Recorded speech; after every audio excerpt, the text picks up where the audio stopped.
The Giants are now 5-1 after yesterday's win.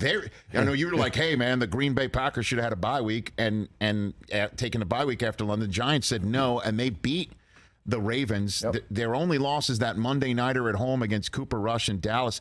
They're at Jacksonville, at Seattle before a bye, home for Houston, home for Detroit, and then there's the Thanksgiving game at Dallas that the whole country will be pulling up a chair for. You know, wow.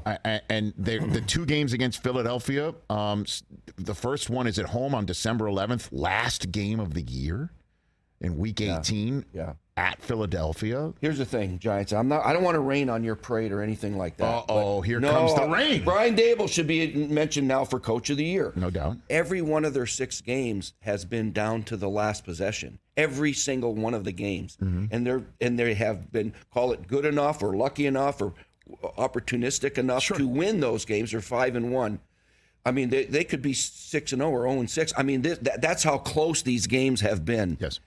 Knock on wood, Saquon's healthy, right? It's been a pleasure just watching him back in the league, right?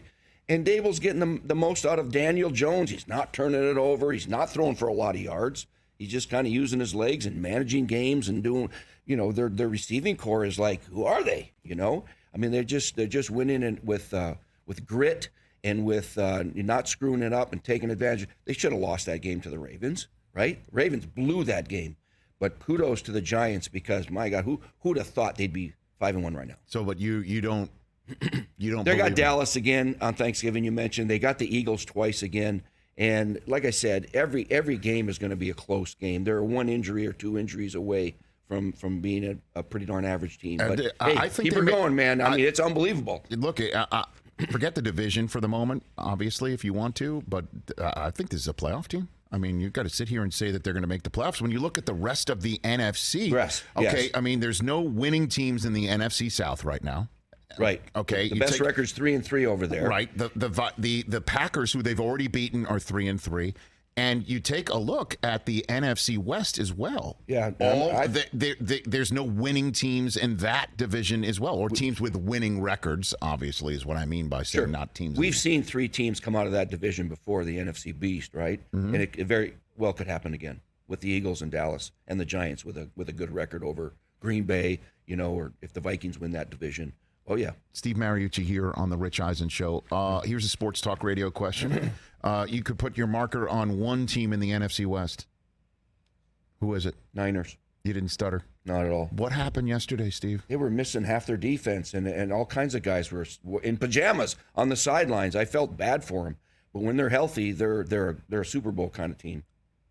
I said it. I agree with you. I agree with you. Go to the preseason predictions. I picked Niners, Bills. I know that. Yeah. If they're healthy, I mean, we don't have any control over health of these guys, and so things change, like you saw. But there was, they still had Debo, and they still had, Ayuk, who scored twice, and they still have Kittle, and they still have Jeff Wilson, and they don't have Trent Williams, but. And then McGlinchey came out hurt, and Elijah Mitchell's out, and then all their Bosa's out, and Ward, and Mosley, and just they do have a lot of injuries. I get it. I understand. Yeah. But you still take good him. For Marcus Mariota. Man, he looked like he can do this. Yeah, he can. Woo. Good for him. I know that. So you're not concerned about the 49ers at all? I'm concerned about their health, but if they get back healthy, and they're going to get some guys back here soon, then I think they're the team to beat. What about the Tampa Bay Buccaneers? You concerned about them at all?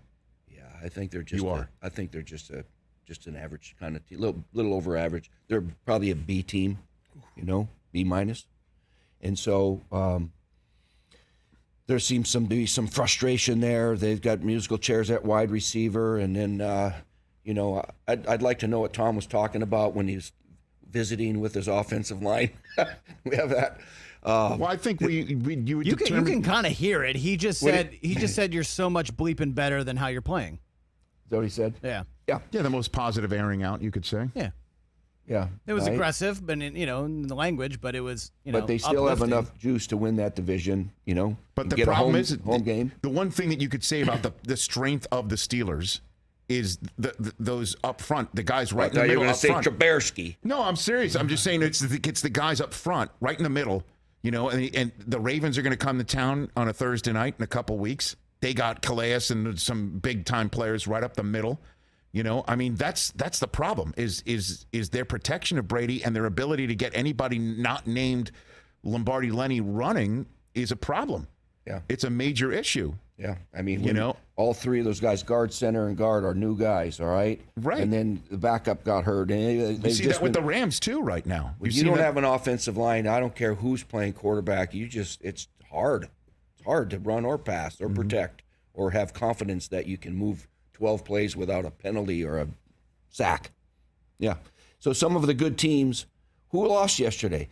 These good quarterbacks, all these MVP guys lately, right? Aaron Rodgers lost, Brady lost, Lamar Jackson lost. Who's the other? Patrick Mahomes lost. All these guys that have been winning MVPs lost in the same day yesterday. That doesn't happen very often. Andy Dalton, there you go. Hey, he's been balling out, man. He's probably going to be the might starter. not get his gig back. Yeah, exactly. How about Taysom Hill? Taste some of this. I know. But the Bengals, that was a big win for them. I mean, to me, they're still the team to beat in that division. I know the Ravens beat them on Sunday night. I still think they're the team to beat in that division. You mentioned earlier. I think the Bengals, with the Jamar Chase jersey. Yeah. I think that was his jersey that was like framed. It was like put up on the wall. It'd be like one of these things. You got stuff all over. Yeah, they took it out of the thing and let him wear it for the game.